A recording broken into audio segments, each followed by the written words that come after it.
then taking it off to shore. Well, it is a big week ahead for the Federal Liberal Party and its ongoing malaise over net zero. It is expected to formalise a position after a series of meetings. Joining us live this morning, the Liberal Senator Jane Hume. Jane, it's good to see you this morning, so that you'll definitely come up with a position this week. Is that confirmed? Pete, that's certainly the plan that the leader, Susan Lee, has outlined. The coalition will meet in the party room this week to make sure that all views are aired. And that's really important because there are a lot of views around the room as to how to deal with this intractable problem of making sure that we bring emissions down, but at the same time leave the lights on and make sure that we build the economy for the future.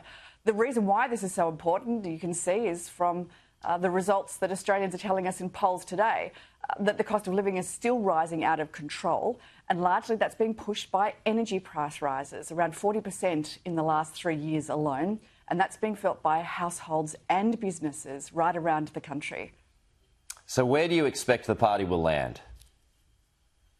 Well, I don't want to preempt what comes out of that party meeting. Suffice to say that there is an awful lot of consensus in the room, that we have an obligation to meet our international obligations, the treaties that we have signed up to reduce emissions, but we also have to make sure that we build the energy grid for the future. The only way we're going to be able to do that is by making sure that we put more gas into the system, that we get rid of the moratorium on nuclear energy, that we start removing the corporate welfare and start investing in the technologies of the future, that we build a budgeting process around our emissions targets as well as our energy supply and price and mix targets as well. There are ways to do this. It's not impossible. There is an Australian way to reduce emissions as well as build the energy grid of the future and bring energy prices down. It's not just, we're not just doing this for political purposes. This is about the future of our country. Energy is the economy. Australians are paying the price every single day for Labor's ideological approach to energy policy. We can see that when we hear about businesses closing like Tomago, like Incitec Pivot Fertilisers, like Kinos Plastics, or like Oceania Glass. This is our manufacturing base. In fact, 1,400 manufacturing companies have closed down since Labor came to office. We're seeing record numbers of businesses shutting their doors because they simply can't keep up with the cost of doing business. This is Labor's policies at work, and Australians are paying the price. Well, I've got Andrew McKellar coming up in about 20 minutes to talk about that too. A new poll out today says 1 in 2 small businesses are struggling to cope at the moment. But back on net zero, Jane, some of the Conservatives in the party, and that includes Alex Antic, they say net zero is a non-starter. So how do you come to an agreement? Well, that's simply not the case. In fact, even the National Party have said that we need to maintain our international obligations to the Paris Agreement.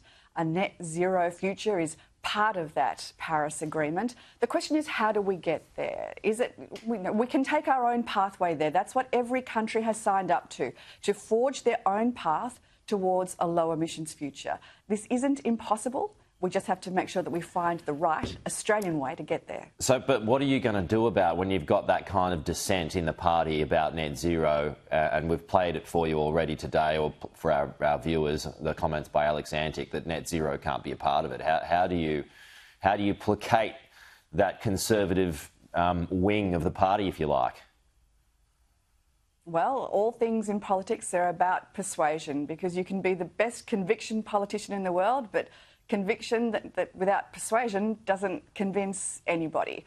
That's what a party room's for. It gives an opportunity for those with very noisy voices and higher media profiles to speak in the same forum as those that might be a little more reserved, that simply want to represent the views of their electorate. That's profoundly important.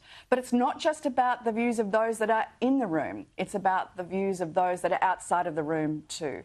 We can't build policies for those electorates that we already hold. We have to build policies for those that we need to win in order to get back to government. Because let's face it, the only way that we are going to be able to dismantle Labor's ideological approach to energy policy that's pushed up energy prices and pushed businesses out of business is by a return to government by a coalition government. That means we have to demonstrate a commitment to reducing emissions, because Australians have told us that's important to them.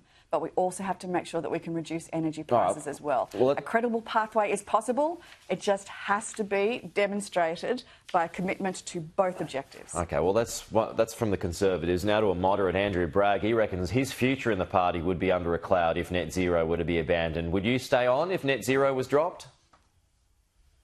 The best way to argue a case is from inside the room, not outside the room. I am 100% committed to the Liberal Party. It was the Liberal Party that elected me to the Senate. It's the Liberal Party with whom I will stay in the Senate. The most important thing, though, is that we argue the case articulately in a convincing way to make sure that we're representing not just those that are in the room, but those outside the room too, the ones that we need to win over in order to return to government. Because without that, I'm afraid that the National Party's electorates are going to be blanketed in transmission towers and renewable energy projects that don't have the social licence that they deserve, that haven't had the community consultation.